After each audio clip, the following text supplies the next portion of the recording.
Krishna Hare Hare Hare Ram Ram Ram Hare Hare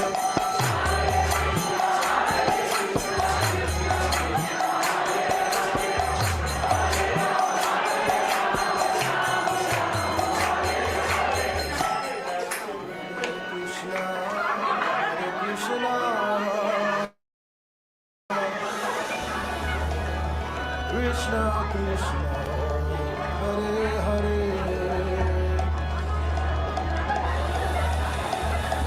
Hare Rama Rama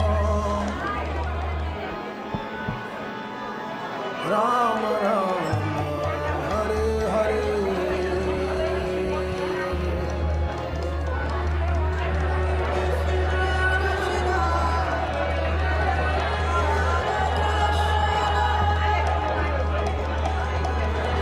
Krishna Krishna Hare Hare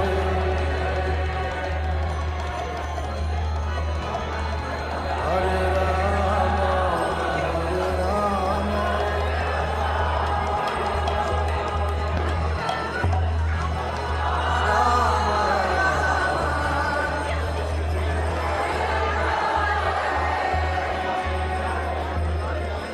Hare Krishna Hare Krishna Krishna Krishna Hare Hare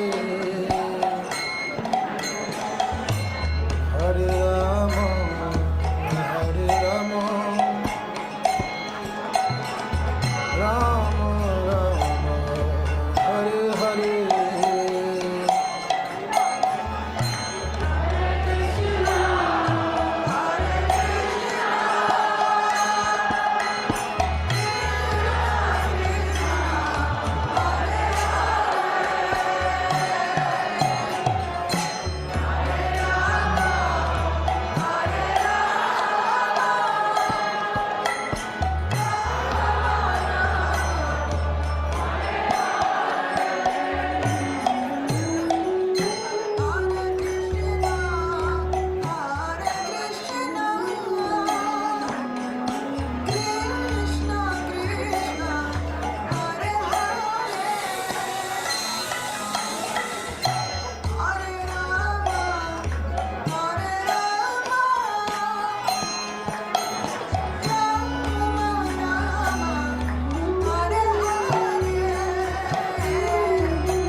Devotees, please accept my humble obeisances to all Lord Shri Prabhupada. Welcome devotees to morning Bhagavatam class. This morning we will be discussing from Chaitanya Charitamrita, Adi Lila, chapter 2, verses 101 to 103. We are very happy to have Mother Geeta back with us on this forum. Looking forward to our classes. We have been in Vipralamba for the past 2 months by not hearing from Mother Geeta, and we are so happy that the Lord has arranged for her health to get better, and she's back with us. And Mother Geeta will be giving the class from ISKCON Atlanta. Hare Krishna, Mother. Please accept my humble obeisances, all the Shri Prabhupada. Please accept my humble obeisances, all the Prabhupada. And it's all yours, Mother. Jaya Radha Madhava Kunja Bihari Gopi Jana Vallabha Girivaradhari Yashodanandana Vrajajanaranjana Yamunatira Vanachari Jaya Radha Madhava Kunja Bihari Hare Krishna Krishna Krishna Hare Hare Hare Rama Rama Rama Hare Hare Jaya Prabhupada Jaya Prabhupada Jaya Prabhupada Jaya Prabhupada Jaya Gurudeva Jaya Gurudeva Jaya Gurudeva Jaya Gurudeva Jayam Vishnupad Paramahans Prabhupada Stotra Shat Sriman His Divine Grace C.C. Bhaktivedanta Swami Srila Prabhupada Ki Jai Nand Koti Vaishnav Vrinda Ki Jai Namacharya Srila Haridas Thakur Ki Jai प्रेम से कहो श्री कृष्ण चैतन्य प्रभु नित्यानंद जद्वैत गदाधर शिवसादि गौर भक्त वृंद की जय श्री श्री राधा कृष्ण गोपीनाथ श्याम कुंजाधर कुंजगिरी गोवर्धन की जय वृंदावन धाम की जय मायापुर धाम की जय जगन्नाथपुरी धाम की जय गंगा माई की जय यमुना माई की जय तुलसी देवी की जय संवेद भक्त वृंद की जय Nitai Gau Premanande Hari Hari Bo. All glories to the assembled devotees, Hare Krishna. All glories to the assembled devotees, Hare Krishna. All glories to the assembled devotees, Hare Krishna. All glories to Sri Guru and Sri Gauranga.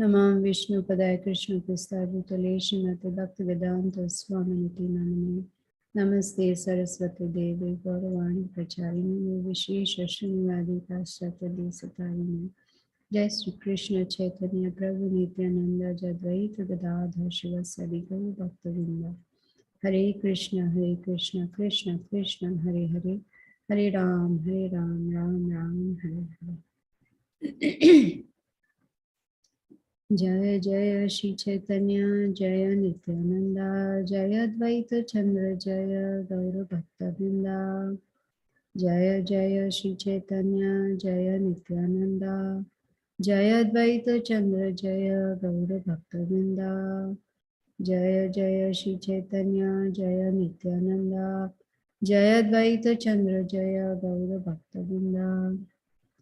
Reading from Sri Chaitanya Charitamrita, Adi Lila, Chapter 2, Text number 101. Chitya Chakti Swarup Shakti Antaranga Nama Tahara Vaibhavananta Vaikunthari Dhama. Translation by Srila Prabhupada. The Chitta Shakti, which is also called Swarup Shakti or Antaranga Shakti, displays many varied manifestations. It sustains the kingdom of God and its paraphernalia. Text 102. Maya Shakti Bahiranga Jagat Karana Tahara Vaibhavananta Brahmandera Gana. Translation. The external energy called Maya Shakti is the cause of innumerable universes with varied material potencies.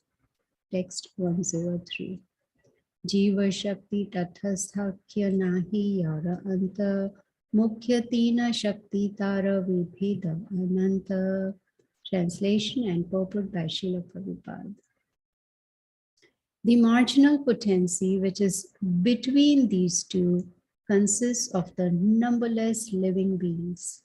These are the three principal energies which have unlimited categories and subdivisions. Purport.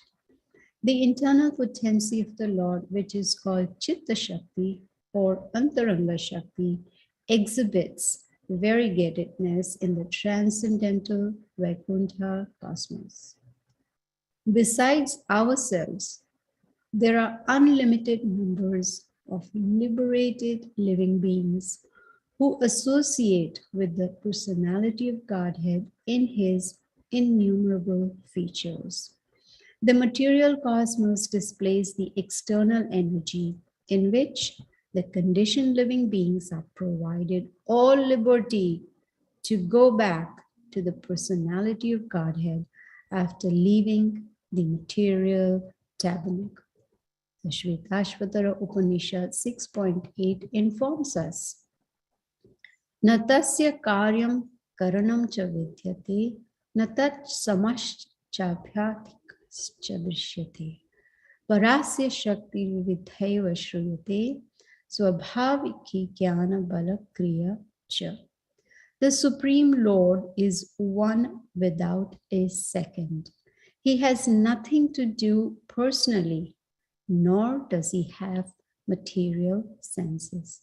No one is equal to him or greater than him. He has unlimited, variegated potencies of different names, which exist within him as autonomous attributes and provide him full knowledge, power, and pastimes. Om Agyana Thimirandasya Gyananjana Shalakaya Chakshurunmanitamena Tasmai Shri Gurave Namaha. So we can see here there's so much nectarian knowledge about not only about Krishna, but also his energies, his transcendental energies. So what we read in these three verses, we understand that the Chitta Shakti, which is the spiritual energy, the Swarupa Shakti, which is the personal energy, and Antaranga Shakti, which is the internal energy. It indicates that all these three are same, but they have varied manifestations and they sustain the Vaikuntha planets. Such an important knowledge for us to understand, that they sustain Vaikuntha planets. Then, of course, we hear about Maya Shakti. Srila Prabhupada has talked about Maya, the illusory energy, so many times in Bhagavad Gita, Srimad Bhagavatam, Chaitanya Charitamrita. So here we hear that Maya Shakti, which is the illusory energy, and Bahiranga Shakti, which is the external energy, they are the cause of the unlimited universes that we have heard about. We cannot say we have seen, because it's not possible to even see our own universe. So here they are the cause of unlimited universes. Then we hear about Jiva Shakti, which is the energy of living entities. Now this Jiva Shakti is actually Tathashta Shakti, which is marginal energy. You all must have heard in the Bhagavad Gita, where Srila Prabhupada in his purports explains our situation, our position, that we are that marginal energy, Tathashta Shakti, which means we have, it is in our hands what we do. Do we go up or we come down? Either we go to the internal energy, come down to the external energy. So this marginal energy is between internal and external energies of the Lord. And this Tathashta Shakti, it consists of numberless living beings. It's not talking about human beings, talking about all different species of life. 8.4 million species. So this marginal Tathastha Shakti, where we are marginal energy, we have a great responsibility. We do not want to downgrade ourselves. We don't want to remain in the external energy, which is Bahiranga Shakti. We want to go to the internal energy, which is Antaranga Shakti. So, but we also learn from here in these three verses that Antaranga Shakti, Bahiranga Shakti, and Tathastha Shakti, they have unlimited categories and subdivisions. Now, I'm not that knowledgeable to go into each and every category and the subdivision, but from this, we understand, just like in the Bhagavad Gita, up to chapter number 10, we heard the opulences of Krishna. The reason for Krishna explaining his, just a spark of his splendor, is so that we can get attracted towards him just by knowing how opulent he is, how wonderful he is, how powerful he is. And Srila Prabhupada, he explains about the Chitta Shakti or Antaranga Shakti. He explains about this internal potency. He says that this potency, it exhibits what? Variegatedness in Vaikuntha planets. And he also talks about, he's already talked about this in Bhagavad Gita, about two kinds of beings. One is conditioned and one is liberated. And here in his purport, he states in verse number 103 that it's the liberated souls that associate with the Supreme Personality of Godhead. Which means if we want to associate, then we have to come to that liberated stage if we still haven't achieved that position. And as Prabhupada explains this, Bahiranga Shakti, which is the external energy, this actually, you can see, is displayed in this material world. This material world displays this Bahiranga Shakti. And this is where Srila Prabhupada says the conditioned souls in this material world only, they get an opportunity to go back to Godhead. This is actually this verse number 103 with the purport is giving us very, very focused and straight instruction that we need to go back to Godhead. And Chaitanya Mahaprabhu, who's Krishna himself, he appeared 540 years ago to show us how we can go back to Godhead. And later on, Srila Prabhupada, he gave us the process. Taking all these instructions from Krishna, from the whole parampara and Chaitanya Mahaprabhu, he gave us a very simple process. I was reading the previous verses to really understand these three verses. And if you see in verse number 96, in the purport, Srila Prabhupada, he states Jiva Goswami. And Jiva Goswami talks about these potencies. And he says that these potencies, they act beyond the scope of our speculative human mind. So he's giving us indication that we have the tendency to speculate. And he's saying that all these potencies, they are beyond the scope of our speculative human mind. Our human mind is very limited. Krishna's powers are inconceivable even to our tiny brains. If you remember, Srila Prabhupada has talked about this before also, mentioning that our brains are very tiny. Let us just take the last sentence of the purport of 103, the one that we read today.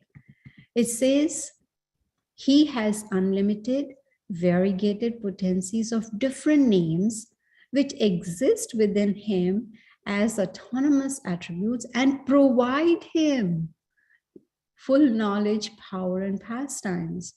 When I read this provide, I started thinking, how can anyone provide anything to Krishna? He's complete in himself. He doesn't need anything or anybody to give him anything. He is complete. Om Purnam Ada Purnamidam. He is complete, he is whole. As per Shvetashvatara Upanishad, here in this purport, Srila Prabhupada mentioned, Krishna doesn't have material senses. And even though he is the cause, he is the creator, he is everything, still he stays aloof. He does not get entangled into all this. He's the Supreme Personality of Godhead, and all energies exist within him. You see, within him. So if you read, when I saw this word autonomous, I immediately went to Google to search the meaning. What does it mean? Because if I did not talk about it, I'm sure Anasuya would talk about it. Say, what is this word? So I came prepared, even with this last sentence, in case there is a question about it. So autonomous means freedom to control own affairs. Krishna doesn't need anybody to control, to do anything with his affairs. Now, Krishna is a person. We have heard that. Personality of Godhead. He's a person. And the mechanism by which he exists is incomprehensible. It's beyond our tiny brains. He has these powers within him that provide him. That doesn't mean that he's incomplete. That doesn't mean he doesn't know what is happening or what needs to be done. No. These energies are working so that Krishna doesn't have to worry about it. You know, they're just working based on his will. It's Krishna who decides who does what and when and where. He's the Supreme Lord.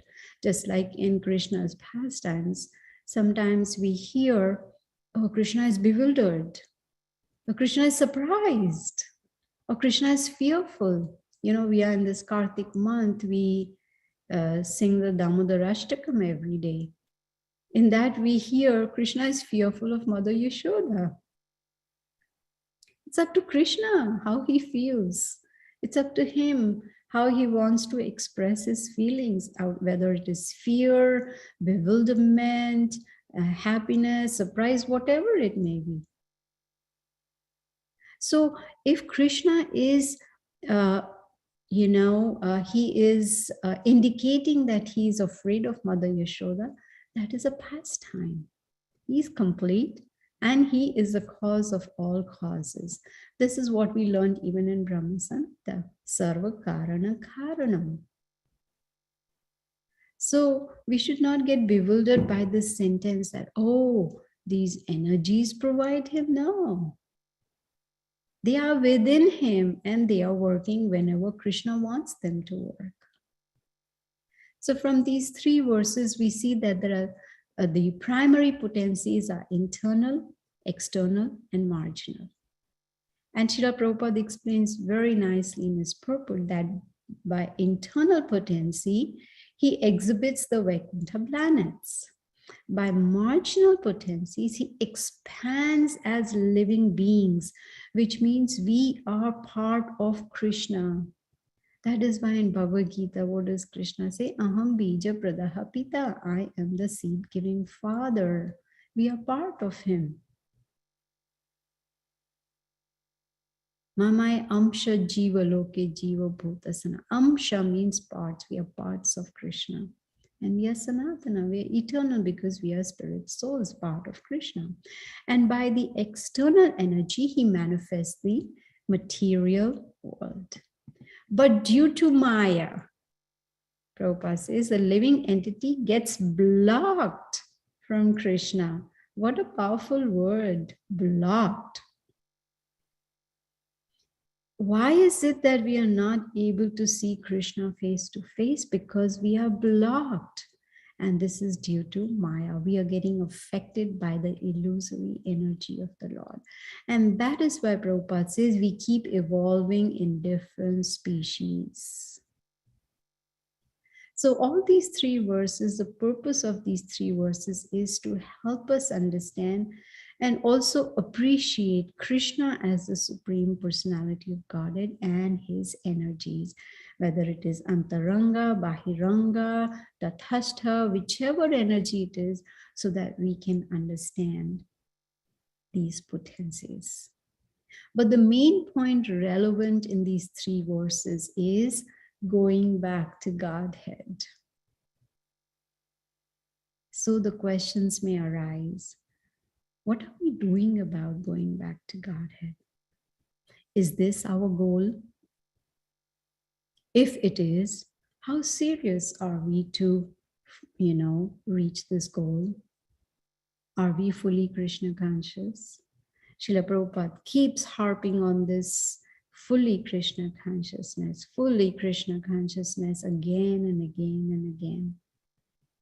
So that indicates that we should not be satisfied with little Krishna consciousness, that, oh, I am in ISKCON, I am initiated, I'm chanting, I'm doing whatever is necessary, following four regulated principles, etc., etc., etc., and I'm happy. That is little Krishna consciousness. But Srila Prabhupada is saying we have to be fully Krishna conscious, which means there's not even a tinge of desire, material desire, not even a tinge. Because even if there is a tinge of material desire, we cannot go back to Godhead. So these are the questions, these are very important questions that we can meditate upon on a daily basis and contemplate on them and think that, where do I stand?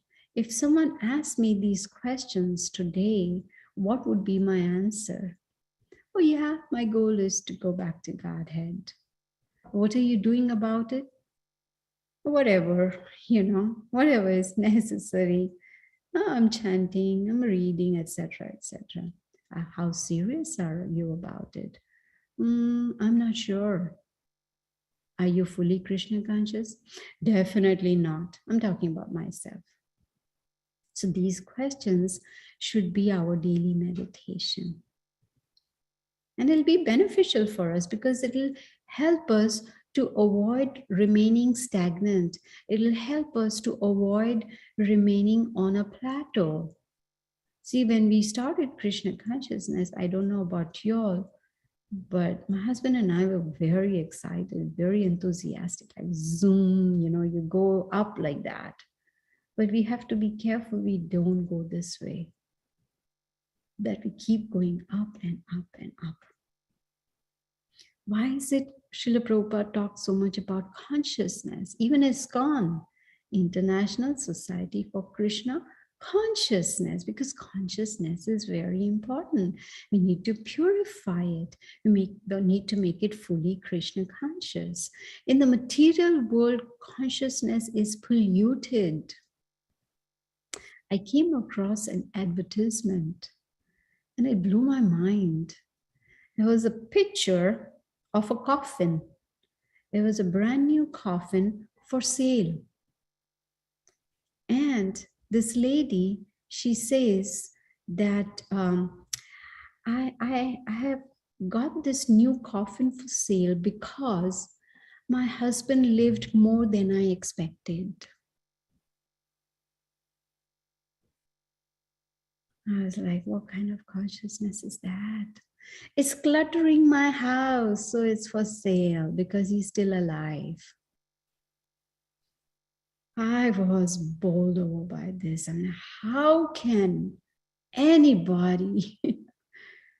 This is a consciousness in the material world, expecting the husband to die at a certain time. So we are very fortunate that Srila Prabhupada has given us the process to change this material consciousness so that we can become fully Krishna conscious. And Prabhupada says only then, only when we are becoming fully Krishna conscious, then we can come face to face with Krishna. Till then, we are not qualified. And the process is very, very simple. Chant Hare Krishna attentively, follow 4 regulative principles very strictly, eat only Krishna Prasadam, read Srila Prabhupada's books scrutinizingly, which means it's not a rush job. Look at each verse, each translation, each purport, and contemplate on it. If we don't understand, then inquire from an advanced devotee. What does this mean? So read his books scrutinizingly, serve in the temple, do some service, practical service, preach, follow Vaishnava etiquette, and associate with devotees. Srila Rupa Goswami has given us the, what you can say, the yardstick, how to associate with devotees, with advanced devotees, with devotees of your same level and devotees who are not as advanced as you are. So association is very, very important to progress.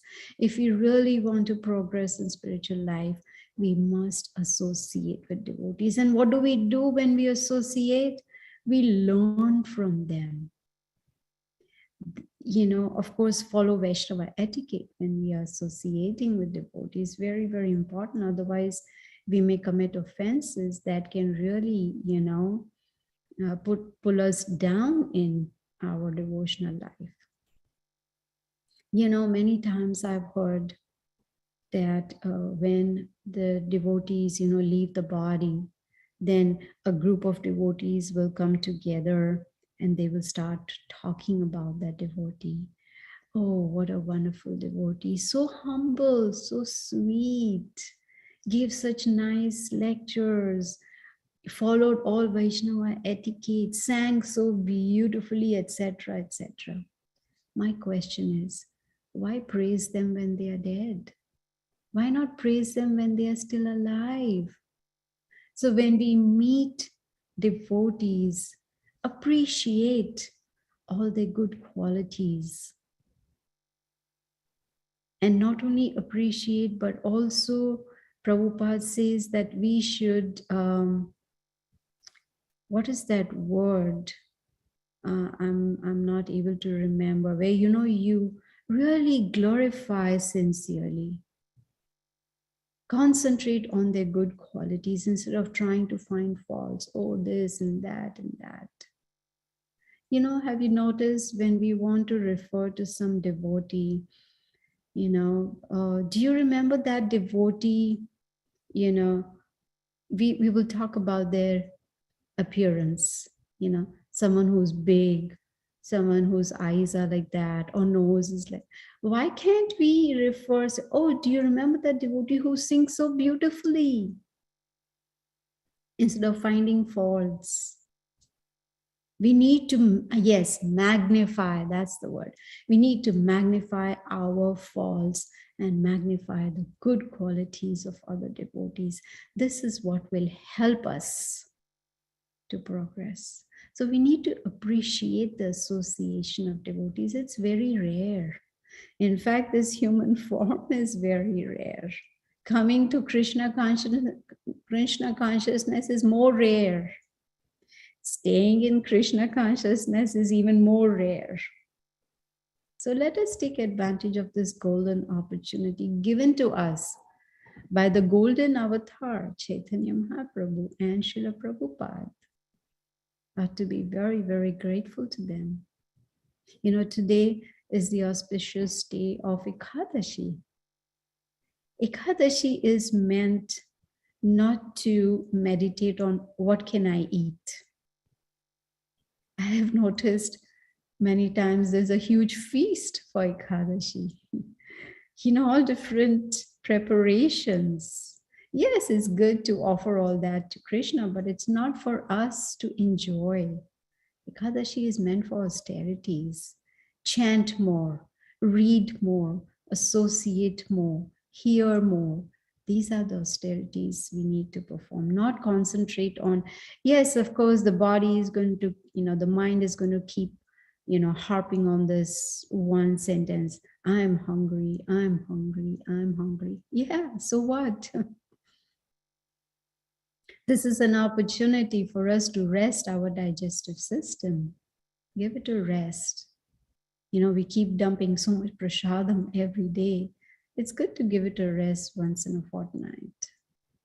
So this auspicious day is meant for austerities, to meditate more, to chant more attentively the holy names of the Supreme Lord.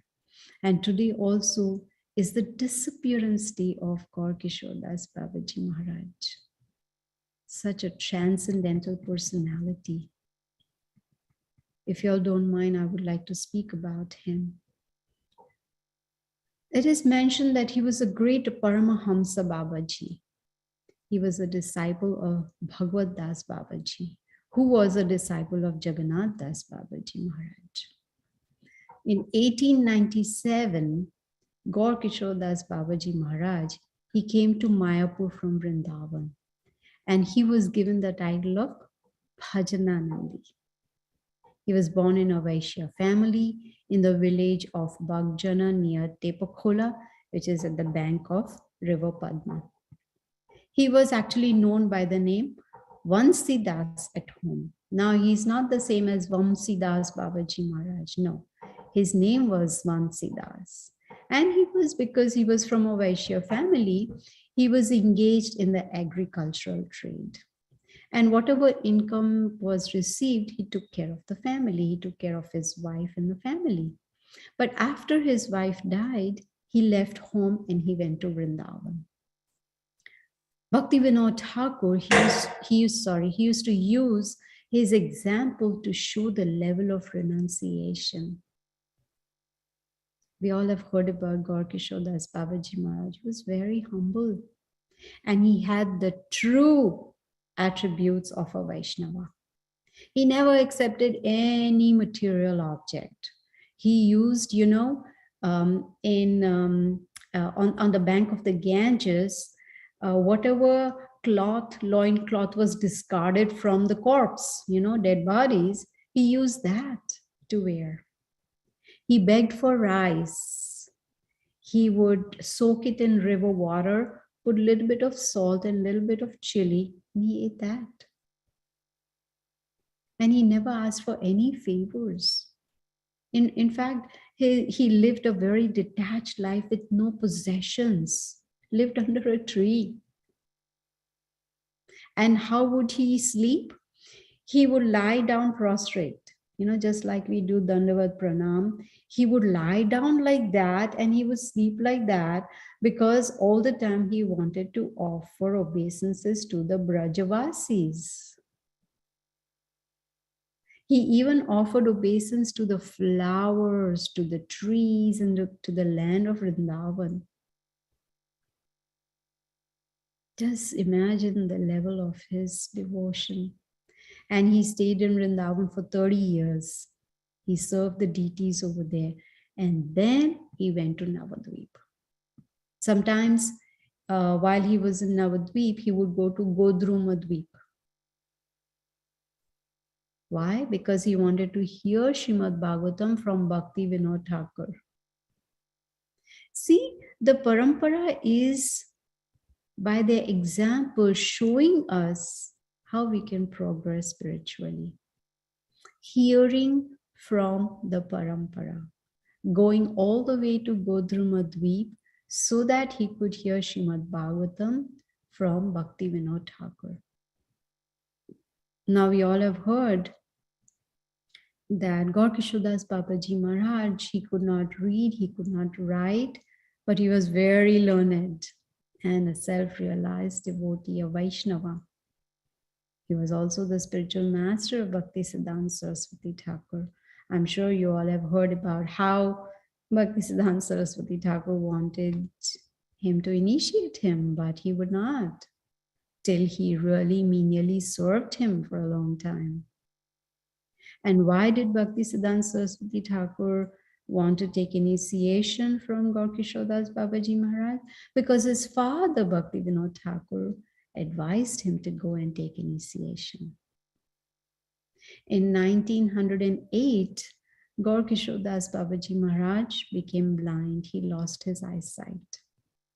And on November 17th, 1915, he left this world. Gaur Kishore Das Babaji Maharaj ki jai, Srila Prabhupada ki jai. So I will end here if there are any questions or comments. Thank you. Hare Krishna. Thank you so much, Mother Gita, for such a wonderful class. And thank you for speaking about the glories of Gaur Kishore Das Babaji Maharaj. Very, very sweet. Well, I was just getting goosebumps when you're speaking about that. Thank you so much. We'd like to ask devotees if any questions, any comments, clarification, or even share a takeaway. Please do unmute yourself and you can ask your question. Mother, I have a question, and I was just as you mentioned that I would ask a question, I was trying to understand this last paragraph. Like I read it like, I don't know how many times, because when you mentioned that, you know, that in this last 3 lines in this purport, Srila Prabhupada said, you know, everything that Krishna doesn't need anything, but then he provide him full knowledge. So then I had to read that whole last sentence like a million times to really understand if he has unlimited variegated potencies of different names which exist within him as autonomous attributes and provides him full knowledge. So I'm thinking, is it the variegated potencies that's giving him knowledge? I'm trying to understand how is that piecing together. I knew you would ask this question. I'm sorry, Mother. No, that's okay. Because I was also, first thing I did was I called Balabhadra Prabhu, you know. I said, read the sentence. Please tell me what does that mean? And he said, like I explained in my class also, that it's beyond our speculative mind. Krishna is complete in himself. Everything is within him, and he just uses them whenever he wants, for whatever reason it is. What is the purpose? He is the cause of all causes. And even though it says provide him full knowledge, he's already full knowledgeable. You see? So it is beyond our conception, is beyond our tiny brains to really understand this. All we can understand is that Krishna is complete, he's whole, Purnam, and he is the cause of all causes. Parikshit Prabhu, go ahead. Hare Krishna Mataji, very wonderful lecture. Please accept my humble obeisances. All glories to Srila Prabhupada. So this sentence, he has unlimited variegated potencies of different names which exist within him as autonomous attributes and provide him full knowledge, power, and pastimes. So we will provide him, yes, it can be quite a difficulty if you take provide him separately. But if we look at the whole sentence, it also says that those unlimited variegated potencies of different names, they exist within him. So you've already answered the question. They exist within him. So I think it's the English that actually throws it up. If we, you know, if it was said that, again, I'm not trying to change the Prabhupada's purport, but suppose another way of saying it was they exist within him as autonomous attributes, which he uses for his power and pastime. You wouldn't have struggled with the word provide too much. You know, they provide. So I'm seeing it as a way in which he performs. because we've heard it before that when Krishna is doing a certain activity, especially connected with the material world, he does so in his Vishnu form. See, that's another thing, in his Vishnu form, right? So why, we don't know. Why, we will never know, because he does things the way he wants to by his supreme will. That's the answer to that. This is supreme will.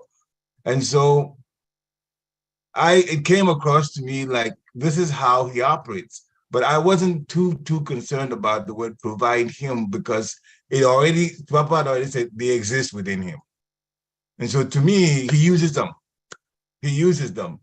Yeah, that's why I didn't sit on provide too much. Because if you really say providing is as somebody's going to give him something else from outside, that's not possible, because he owns everything and he's a sum total of everything. So, with all due respect, this is what was coming to me. Hare Krishna. Yes, thank you. Thank you so much. Yes. And so because we have these tiny brains, we get stuck on some words and then we say, oh, provide. And that is the first thing that came to my mind. Provide? No one can provide anything to Krishna. He's full, he's complete, and he uses his potencies whenever he wants. So yes, thank you so much. Yeah, that's it. He uses his potencies. Yeah. So in one sense, through the potencies, he's working. So the potencies are the ones that he uses too. And therefore, the potencies are providing him whatever it is that he uses. Sometimes he uses Yoga Maya too. Sometimes he uses Yoga Maya too. Yeah. So, but it's all his. Yes, it's there. Yeah. So he's just using them when he wants. Yeah. Does that help, Anasuya? Yes, actually it does. My mind is such, because sometimes I get so concerned that I don't want to prejudge and I want to get a little more understanding. But as Prishit was speaking, I Googled on my phone there, on this Shvetashvatara Upanishad 6.8. And whenever I search on Google, Mother, I always end with the word ISKCON, because then you get something from God knows where. So there's one by Srila Prabhupada, just as what Prishit said, that Srila Prabhupada said in a purport to Srimad Bhagavatam 10:13-14, where he said the Vedas assert that the Supreme, and he said the Vedas, Shratara Upanishad 6.8, assert that the Supreme Personality of Godhead has nothing to do personally because he's doing everything through his energies and potencies. Mm-hmm. So that was simple, but yeah, it's the English. You're right. My mind gets mental. But Thank it's you. good to have these discussions so that we get some clarity. Yes, Mother. I try not to, what's the word, have my own judgment on it, because I am very bad in this kind of stuff. I want some clarity. Thank you. Thank you for addressing that too. Any other questions from devotees? Any takeaway? Any clarification? Yes, go ahead, Parikshit, my husband. This time I have a question. Harivat. Or maybe just explain it a little further, Mataji. So he was saying that in order to go back to Godhead, we should not have any tinge of material desires. And I found myself in trouble immediately I heard that. Because no tinge of material desires, that's to me like a pure devotee already at that point. And then I was thinking about the mercy of the Lord too. So maybe with that, the mercy being also a factor. And of course, what you defined that, if we have any tinge of material desire, we won't go back to Godhead, because we may think about that desire at the time of death, and that's what's going to stop us from going. Okay, I understand that. But as far as that goes, can you comment that adding the mercy of the Lord, the mercy of Guru to it too, so we don't become too discouraged? That's the point I'm actually doing. Hare Krishna.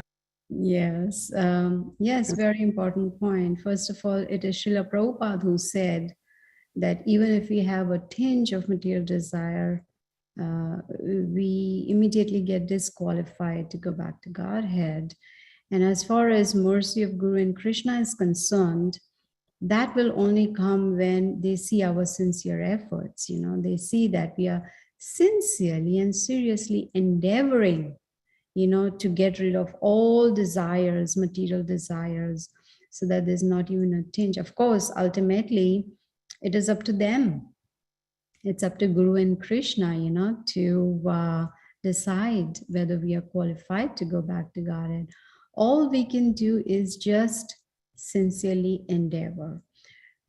What I have learned over these years is that if a disciple follows the instructions, all the instructions of the spiritual master, that's why it's very important that we write down all the instructions of the spiritual master, because, there's a tendency of forgetfulness. We may forget, some instructions. So it's very important. And like, for instance, I do that, and so far in all these years, there are two instructions that I'm still not able to follow. One is to bring back one of my god sister back, to Krishna consciousness. I'm trying, but it's not working. So I would say that is incomplete instruction. So it's important to follow the instructions of the spiritual master, take it very seriously. And if we do that, then we are on the right track. So when the spiritual master sees that here is a surrendered disciple who is really struggling and trying hard to progress spiritually and even follow the instructions. The purpose of following instructions is what? The Guru just wants this disciple to go back to Godhead. I don't know if I told you all about this incident that happened. I think it was in 1987. I was secretary of my spiritual master, and I was sitting there and, taking dictation. And then it was Sunday, on Sundays in Juhu temple, a lot of people come to visit for darshan, a lot of them. Why? Because there's a beach just around the corner, and, so after enjoying at the beach, they come, with sand on their legs and all, pants rolled up, and they come to have darshan. So my spiritual master told me that, Geeta, I want you to go and stand there at the gate and welcome all those thousands of people who are coming for darshan and talk about Krishna consciousness. Now that was the day. Actually, no, I wasn't taking dictation. I had just gone for darshan. And that day I was very sick. My whole body was shaking, had very high fever, severe pain in the body, etc., etc. So I told my spiritual master that actually I'm feeling very sick today, because I was thinking, to stand for hours welcoming thousands of people would be very difficult task physically. You will not believe what he did. He came close to my face, not too close, but enough to look straight into my eyes. And he said, Geeta, I'm trying to take you back to Godhead.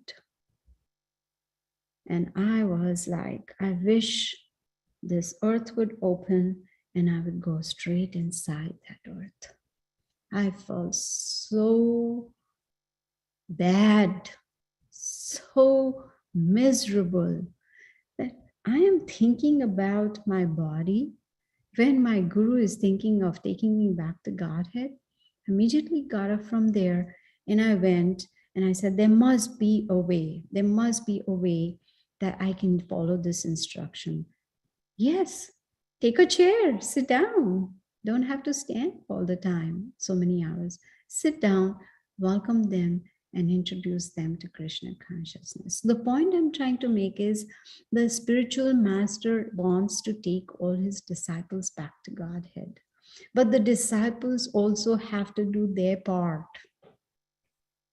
which means sincerely and seriously endeavor to become fully Krishna conscious. And when we do that, then the mercy of Guru and Krishna comes. And then Krishna says at the time of death, even if that devotee is not thinking of me, I will make sure that devotee thinks of me, which means there is no tinge of any material desire because there's thought of Krishna. And then we go back to Godhead. Sorry for the long answer, but Thank you very much. No, it was not, it was needed.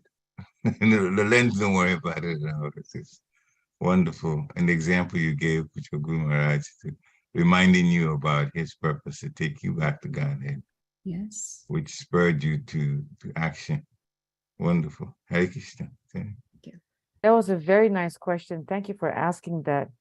And Mother, also as you were speaking and sharing about, this pastime with you and Gopal Krishna Maharaj, I was even thinking that, and also in relation to Parikshit's question, I was thinking that, when we have the sincerity to want to have the sincerity and the effort to want to be free from the material desire, the Lord would reciprocate with mercy.